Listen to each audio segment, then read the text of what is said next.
a record which reveals an average annual growth rate of 3.48%. Experts believe strongly that Nigeria can be food sufficient and become a food export hub if her agricultural potential are properly harnessed. All right, let's now get some more insight into the government's plans to ensure food security. And we are now being joined on the News at 10 by the Director General of the National Biotechnology Development Agency, Professor Abdullahi Mustapha. Thank you for joining us on the News at 10, Professor. Thank you. Now, perhaps you can start by telling us the role of a biotechnology development agency in boosting food security. Thank you very much. National Biotechnology Development Agency is a government agency and is formed specially to cater for this kind of problems. And the role that biotechnology can play in this food security is by providing quality seed, which is resilient, and availability of that seed, and also making sure that the soil is of quality, that has no degradation and has nutrient in it, and also making sure that there is also availability of improved cattle that can provide sufficient meat and then sufficient milk. So these parts are, in a nutshell, biotechnology role that it can play in mitigating food insecurity.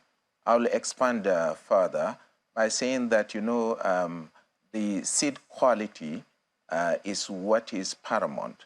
When you give a farmer a quality seed that can be resilient to climatic change, that can be resistant to drought, that can be resistant to pest attack, this is something that can be used. Biotechnology is a tool that can be used to make sure all these things are corrected and the seed are also available, which can provide high yield.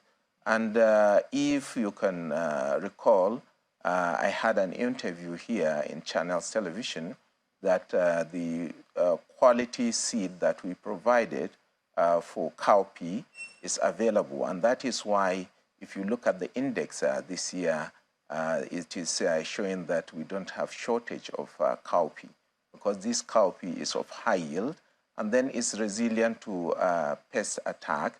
And then it is something that is very easily managed by a farmer, because the quantity of chemicals that can be used to spray is very, very much minimal.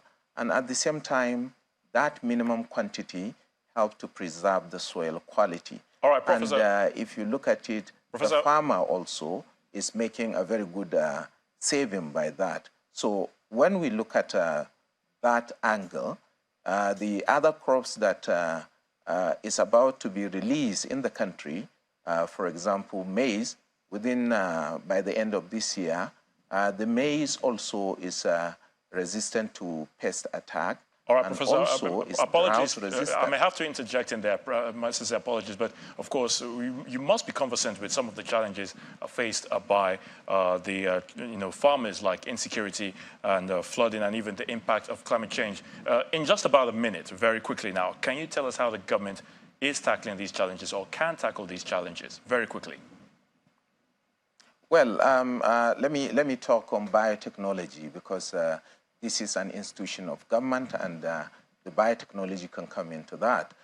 For example, the issue of flooding, there are researches that is going on for rice that is resistant to flooding. Some of the rice has been released already that can resist flooding, that can stay underwater for at most 2 weeks underwater, that is in the condition, under the condition of flooding. And this is a very, very important milestone that we have seen in the country. And also, if you are talking about insecurity, the insecurity issue is about the area, territory area. So, but when you maximize the output of the crop, by increasing the yield in small portion area, you can farm something that you have lost in those areas. Oh, so definitely have to leave it at that, Professor. That we are producing. We'll have to leave it at that, so Professor. Sincere apologies, but thank you so much for your thoughts. Director General of the National Biotechnology Development Agency, Professor Abdullahi Mustapha. We thank you for your thoughts on the News at 10.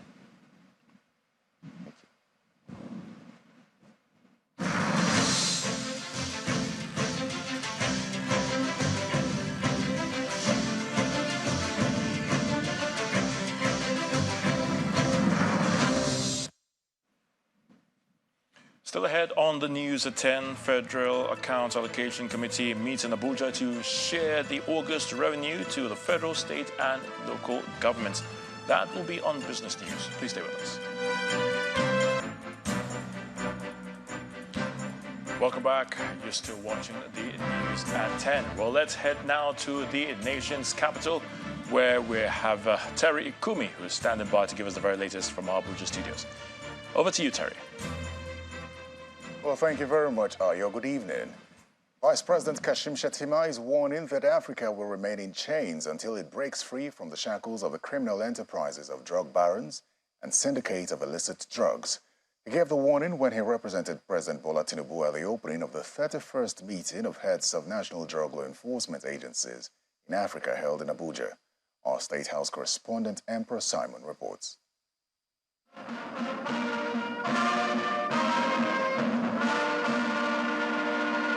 Vice President Kashim Shettima is leading dignitaries from across Africa attending the meeting of heads of the national drug law enforcement agencies in Abuja.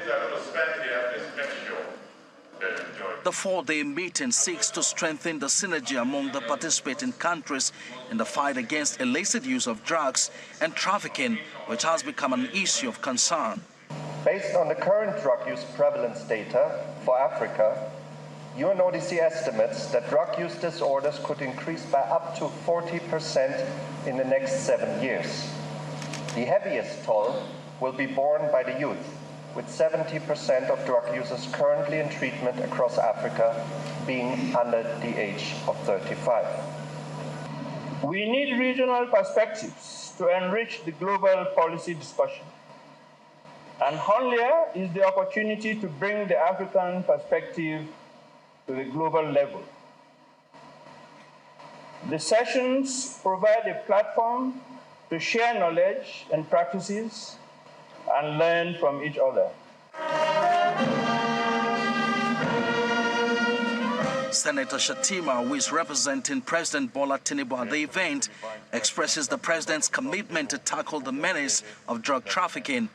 He calls for collaboration among African countries.